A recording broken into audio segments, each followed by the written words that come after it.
Orașele lumii și-au îmbrăcat hainele de sărbătoare. Numită Advent, mai mult în vest, sau Crăciun, mai mult în est, nașterea lui Isus aduce bucuria speranței în toată lumea creștină. Sau așa ar trebui. Se știe că la începutul bisericii creștine, nefiind menționată de niciunul dintre evangeliști, nu exista o sărbătoare specială pentru aducerea aminte a evenimentului nașterii lui Isus Hristos. De-abia în secolul al IV-lea, Biserica Occidentală, în anul 354 Anno Domini, a stabilit ca sărbătoare data de 25 decembrie. Ea nu a fost niciodată general acceptată, Biserica Ortodoxă de rit vechi păstrând data de 6 ianuarie până în zilele noastre.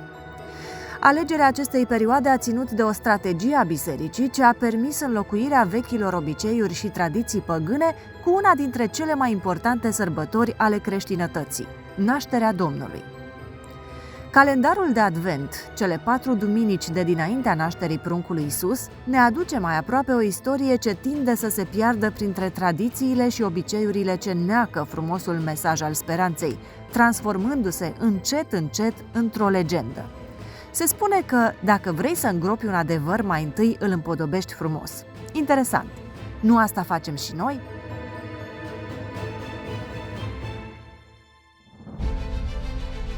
Până la urmă, pentru tine, ce este istoria nașterii lui Hristos?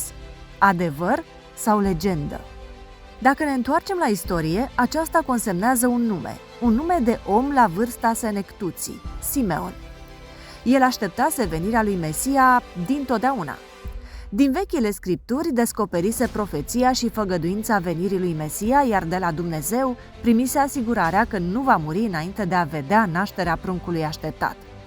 Dar, desigur, așa cum se întâmplă cel mai adesea, adevărul istoric este transformat într-o poveste. A fost trecut în lista celor 70 de traducători din ebraică în greacă a Vechiului Testament, versiunea numită Septuaginta. Dar că aceasta avusese loc undeva prin secolul III before Christ, la inițiativa Ptolemeilor, regii greci ai Egiptului, ceea ce ar impune concluzia că la nașterea lui Isus, Simeon ar fi trebuit să aibă în jur de 360 de ani. Povestea ne vine de la Nichifor Calist, un istoric bizantin din secolul al XIV-lea. O altă poveste este cea a venerării lui Simeon ca sfânt. Se presupune că moaștele lui au fost aduse la Constantinopol, dar venețienii conduși de Enrico Dandolo au transferat moaștele în urma unui jaf la Veneția, în biserica San Simeone Profetul. Povestea merge mai departe în orașul Zadar din Croația, unde ar fi acum de fapt moaștele bătrânului Simeon. Deci, cam așa se nasc legendele. Dar viața lui Simeon, ca fapt istoric, nu poveste, a fost o probă a ascultării de Dumnezeu până la capăt. Uneori, Dumnezeu pregătește oamenilor cea mai plăcută surpriză la capăt de drum. Pentru el, capătul luptei a fost când l-a văzut cu ochii lui pe Dumnezeu întrupat.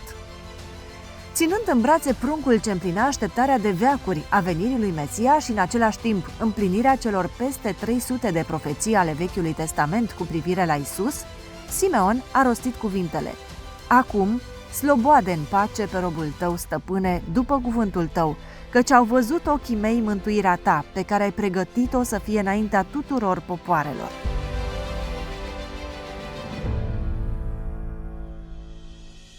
Este adevărat, cu excepția bătrânului Simeon, a unei femei numită Ana, a magilor veniți din răsărit și a câtorva păstori care l-au primit cu bucurie, nimeni altcineva, nici măcar preoții care au știut și locul împlinirii profetice a venirii lui Mesia, în Betleemul din Iudeea, i-au răspuns ei împăratului Irod, citând din scripturi, nu l-au primit.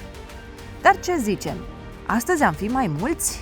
Constatarea Bibliei: a venit la ai săi și ai săi nu l-au primit.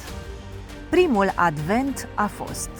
Acum însă, istoria pregătește profetic cel de-al doilea advent, căci Isus a promis: mă voi duce și mă voi întoarce. Tu îl aștepți? Când alții abandonează așteptarea, poate n-ar trebui uitată promisiunea din Scripturi. Mesia revine. Acum, curând, a doua oară. Chiar ochii tăi îl vor putea vedea, iar mâinile tale îl vor putea atinge. Poți urmări mai multe despre Advent în materialul Opinia Production, Top 7 lucruri din Biblie despre venirea din nou a lui Mesia.